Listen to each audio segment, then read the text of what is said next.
The concept of sacrifice has held profound significance. It is a thread woven into the tapestry of human civilization, a testament to our deepest fears, aspirations, and beliefs. From ancient rituals to modern acts of selflessness, sacrifice continues to shape our understanding of the world and our place within it. But what drives this enduring human impulse? What compels us to offer something precious, even ourselves, for a greater purpose? The answer, it seems, lies in the intricate relationship between humanity and the divine, the seen and the unseen. Sacrifice, in its many forms, represents a bridge between these realms, a way to appease, communicate, or connect with a power beyond our comprehension.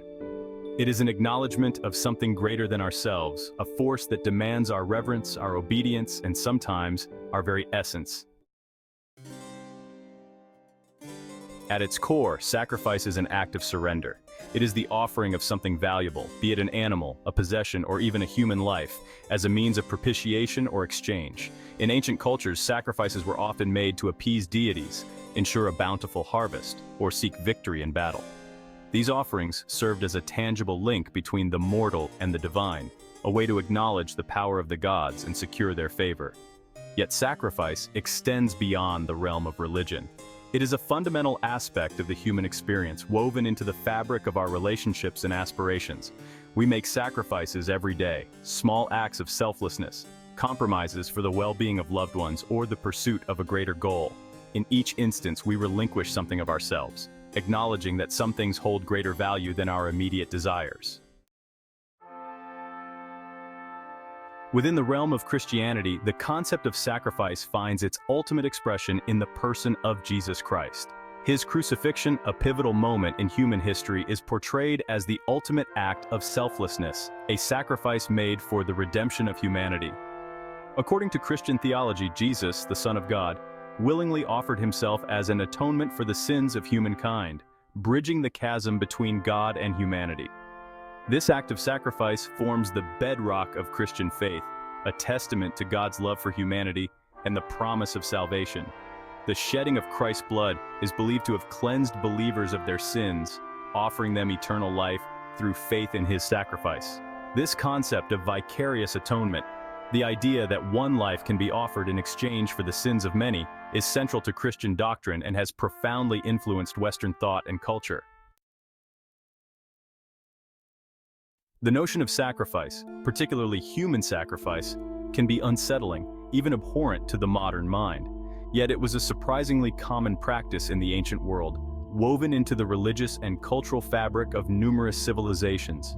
From the windswept pyramids of Egypt to the lush jungles of Mesoamerica, the echoes of these ancient rituals resonate through time, offering a glimpse into the beliefs and practices of our ancestors. While the specific motivations and methods varied across cultures, the underlying principle remained remarkably consistent: the offering of life to appease or communicate with the divine.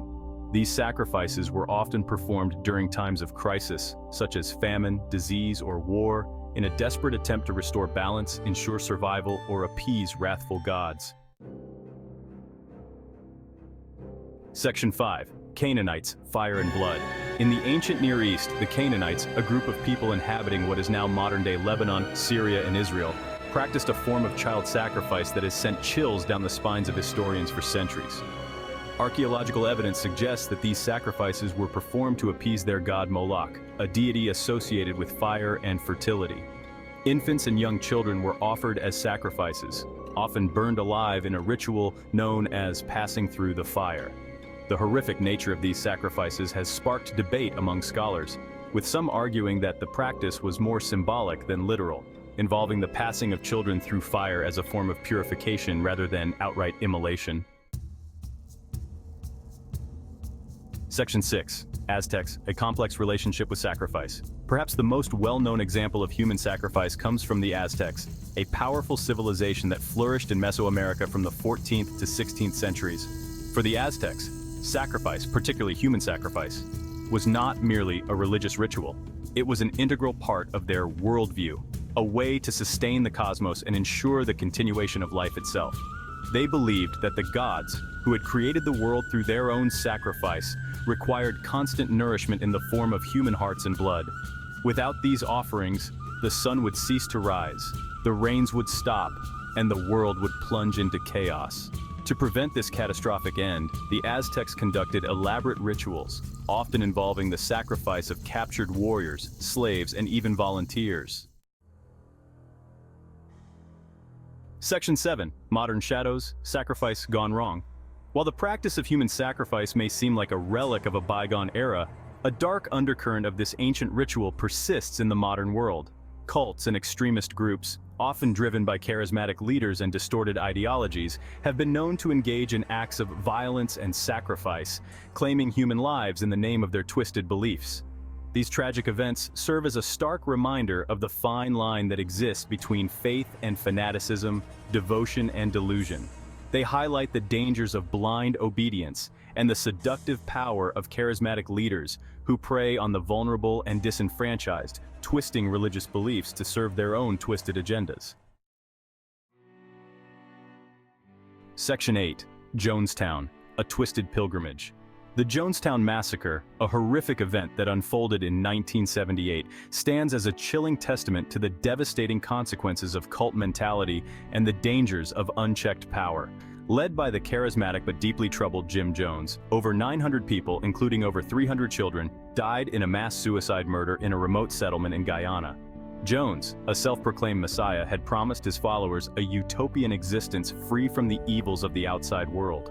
However, his leadership style, fueled by paranoia, manipulation, and a messianic complex, ultimately led to the tragic deaths of his followers, who blindly followed his orders to drink cyanide-laced Flavor Aid. Section 9. The Manson Family, Distortion of Faith. Another chilling example of religious extremism and violence is the case of Charles Manson and his followers, known as the Manson family. In 1969, Manson, a charismatic but deeply disturbed individual, orchestrated a series of gruesome murders in Los Angeles, California, shocking the nation and exposing the dark underbelly of the counterculture movement. Manson, who fancied himself a Christ-like figure, had twisted the lyrics of Beatles songs and passages from the Bible to create a bizarre and apocalyptic worldview. He convinced his followers that a race war, which he dubbed Helter Skelter, was imminent, and that they needed to prepare for a violent confrontation with the establishment. Section 10. The Fine Line, Faith and Fanaticism. The tragic events of Jonestown and the Manson family murders serve as stark reminders of the fine line that exists between faith and fanaticism, devotion and delusion. They highlight the dangers of blind obedience and the seductive power of charismatic leaders who prey on the vulnerable and disenfranchised, twisting religious beliefs to serve their own twisted agendas. These cases underscore the importance of critical thinking, open dialogue, and a healthy skepticism, even within the context of religious belief. It is crucial to recognize that true faith should empower individuals, foster compassion, and inspire acts of love and service, not lead to violence, manipulation, or the sacrifice of innocent lives. Section 11. The enduring question of sacrifice. The concept of sacrifice, in its many forms, continues to captivate and confound us. It is a testament to the complexities of the human experience, our capacity for both profound selflessness and unimaginable cruelty. From the ancient altars of forgotten gods to the modern-day tragedies fueled by distorted beliefs, the echoes of sacrifice resonate through time, forcing us to confront the enduring question: what are we willing to offer, and at what cost? As we navigate the complexities of the 21st century, grappling with issues of faith, extremism, and the search for meaning in an increasingly secular world, the concept of sacrifice continues to challenge us. It prompts us to examine our own beliefs, our values, and the limits of our compassion. And perhaps in doing so, we may find a deeper understanding of ourselves and our place in the grand tapestry of human existence.